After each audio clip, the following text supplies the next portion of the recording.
ক্বালা কাল্লা, কখনো না।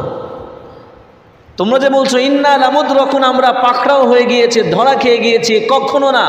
ইন্না মাইয়া রব্বি সায়াহদিন, অবশ্যই অবশ্যই আমার রব আমাকে পথ দেখাবেন। সুবহানাল্লাহ। এদিকে ফেরাউন দেখলো, মাশাআল্লাহ, মুসার আল্লাহ তো ভালোই রাস্তা করে দিয়েছে। এই রাস্তা দিয়েই মুসা আলাইহিস সালাতু ওয়াস সালামকে যখন সমূলে উৎপাটন করার সিদ্ধান্ত নিল ফেরাউন, যে এইবার বনি ইসরায়েলকে একদম ধ্বংস করে দেব, এই বলে এইদিকে আবার আল্লাহ পাকের নির্দেশে মুসা আলাইহিস সালাতু ওয়াস সালাম বনি ইসরায়েলের সমস্ত মানুষকে নিয়ে রওনা দিয়েছেন লোহিত সাগরের দিকে আল্লাহ পাকের নির্দেশে। এই কথা শুনে আবার ফেরাউন কি করলো, তার যত সৈন্যবাহিনী আছে পূর্ণ শক্তি দিয়ে সে পিছে ধাওয়া করতে শুরু করলো। এখন বনি ইসরায়েল লোহিত সাগরের পারে চলে আসছে, এখন ওই পারে যাবে কিভাবে? তারা এখানে দাঁড়িয়ে আছে। একটু পরে তারা পিছনে ফিরে দেখতে পাইল যে ফেরাউন তার সৈন্য সামন্ত নিয়ে তাদের পিছু পিছু আসতেছে। তো এটা দেখে বনি ইসরায়েলের লোকেরা খুব ঘাবড়ে গেল। আল্লাহ পাক বলছেন সূরাতুশ শুআরার 61 নম্বর আয়াতের মধ্যে আল্লাহ বলছেন, ফালাম্মা তারাআল জামআনি ক্বালা আসহাবু মূসা ইন্না লামুদরাকুন। আল্লাহ বলছেন যখন তারা দুই দল একে অপরকে দেখতে পাইল, ফেরাউনের দল যখন দেখতে পাইল মূসার দল ওইখানে, তখন তো তারা খুশি, এইবার পেয়েছি, এবার পালানোর কোনো কি নাই, সুযোগ নাই। এইদিকে মূসা আলাইহিস সালামের উম্মত যখন দেখলো পিছনে কে আছে, ফেরাউন আসতেছে, তখন তারা বলতে লাগলো ইন্না লামুদরাকুন, হে মূসা আমরা তো ধরা খেয়ে গিয়েছি। আমরা কি? আমরা ধরা খেয়ে গেছি, বাঁচার আর কোনো উপায় নাই। দেখেন মূসার উম্মতের লোকেরা কি হতাশ হয়ে গিয়েছে, নিরাশ হয়ে গিয়েছে, বাঁচার তো আর কোনো উপায় নাই। যখন মূসা আলাইহিস সালাম তার উম্মত থেকে এই সমস্ত কথা শুনছেন যে এখন কি করব, অস্থির, এই তো জীবন শেষ, এত লোহিত সাগর পাড়ি দেওয়ার সামর্থ্য তো আমাদের নাই, এখানে মরণ ছাড়া আর কোনো উপায় নাই।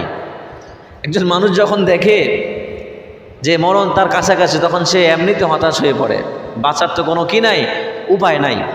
কিন্তু মূসা আলাইহিস সালাতু ওয়াস সালামের ঈমান কত মজবুত ছিল, উনি তৎক্ষণাৎ তার পুরো উম্মতকে উদ্দেশ্য করে জোর কণ্ঠে উচ্চস্বরে বলে উঠলেন, ক্বালা কাল্লা, কখনো না।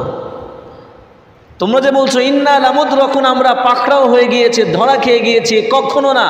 ইন্না মাইয়া রব্বি সায়াহদিন, অবশ্যই অবশ্যই আমার রব আমাকে পথ দেখাবেন। সুবহানাল্লাহ। আমার রব যেহেতু আদেশ করেছেন, অবশ্যই আমার রবের উপর আমার পূর্ণ ভরসা আছে। আমার রব যেহেতু এখানে আসার জন্য বলেছেন, আমার রব ফেরাউনের এই জুলুম নির্যাতন থেকে, ফেরাউনের দল থেকে আমার রব আমাকে অবশ্যই মুক্তি দান করবেন। সুবহানাল্লাহ। সাগর পাড়ে আইসা, নৌকা নাই, কিছুই নাই, তখনও মূসা আলাইহিস সালাম সাহস হারান নাই, তাওয়াক্কুল হারান নাই। সব তাওয়াক্কুল ছিল কার উপর? আল্লাহ পাকের উপর। আল্লাহ পাক চাইলে যে কোনো উপায়ে আমাকে বাঁচাতে পারেন, আল্লাহ পাকের কাছে সব কিছু সম্ভব। ইন্না মাইয়া রব্বি সায়াহদিন, আমার সাথে আমার আল্লাহ আছেন, আমার আল্লাহ অবশ্যই অবশ্যই পথ দেখাবেন বাঁচার জন্যে। যখন এই কথা মূসা আলাইহিস সালাম বললেন, এরপরে আল্লাহ পাক নির্দেশ করলেন। আল্লাহ বলছেন, ফাআওহাইনা ইলা মূসা আন ইদরিব বিআসাকাল বাহর। আল্লাহ বলছেন তখনই আমি মূসার কাছে ওহী পাঠালাম এই মর্মে, আন ইদরিব বিআসাকাল বাহর, হে মূসা তোমার কাছে তোমার হাতে যে লাঠি আছে, এই লাঠি দ্বারা তুমি লোহিত সাগরের উপর আঘাত করো। মূসা আলাইহিস সালাতু ওয়াস সালামের গোত্র কয়টা ছিল? 12টা। মূসা আলাইহিস সালাতু ওয়াস সালাম আল্লাহ পাকের নির্দেশে পানির মধ্যে জোরে আঘাত করলেন। আঘাত করার সাথে সাথেই 12টা গোত্রের জন্য 12টা শুকনো রাস্তা হয়ে গেল। সুবহানাল্লাহ। 12টা রাস্তা হয়ে গিয়েছে। চিন্তা করেন, আলাদা আলাদা 12টা রাস্তা হয়েছে। আবার দুই পাশে কি আছে? পানি আছে, উঁচু পাহাড়ের মতো পানি ছিল, কিন্তু পানি এদিকেও যাচ্ছে না ওদিকেও যাচ্ছে না। এটা কার নির্দেশে? আল্লাহ পাকের নির্দেশে। তো বনি ইসরাইল পার হয়ে গেল। এদিকে ফেরাউন দেখলো মাশাআল্লাহ মূসার আল্লাহ তো ভালোই রাস্তা করে দিয়েছে, এই রাস্তা দিয়েই মূসাকে কি করব? পাকড়াও করব, ধ্বংস করব। যখন মূসা আলাইহিস সালাম ওই পারের কাছাকাছি, তখন তারা অলরেডি রাস্তায় ঢুকে পড়ছে। সমুদ্রের যে রাস্তা আল্লাহ পাক বানিয়ে দিয়েছেন, ওই রাস্তায় তারা ঢুকে পড়েছে। তো তারা যখন যাওয়া শুরু করেছে, তারা যখন মাঝখানে এসেছে, তখন মূসার উম্মত ওই পারে চলে গেছে সব। এই তখনই আল্লাহ পাক আদেশ করলেন, সঙ্গে সঙ্গে ওই শুকনো রাস্তা আগের মতো পানি হয়ে গিয়েছে, আর ফেরাউন ডুবে এবং তার দলবল যা আছে সবগুলোকে আল্লাহ পাক ডুবায় মেরে ফেলছে। তো এই যে ঘটনা, এই যে মূসা আলাইহিস সালামের এই ঘটনা আমাদেরকে কি শিক্ষা দেয়? এই ঘটনা আমাদেরকে শিক্ষা দেয় যে কোনো অবস্থায় কি হওয়া যাবে না? নিরাশ হওয়া যাবে না, হতাশ হওয়া যাবে না। অবশ্যই আল্লাহ পাক পথ দেখাবেন, অবশ্যই আল্লাহ পাক যে কোনো কিছুর একটা ব্যবস্থা করবেন ইনশাআল্লাহ। এই জন্য কখনো কি হওয়া যাবে না?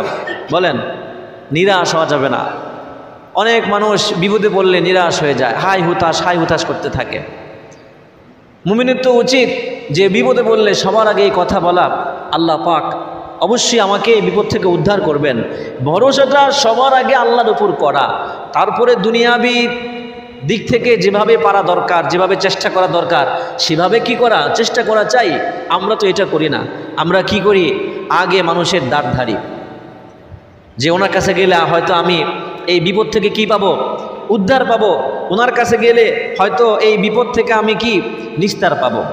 অথচ এটা কি? ঈমান পরিপন্থী। সবার আগে কার উপর ভরসা করতে হবে? কথা বলেন, আল্লাহ রাব্বুল আলামিনের উপর ভরসা করতে হবে।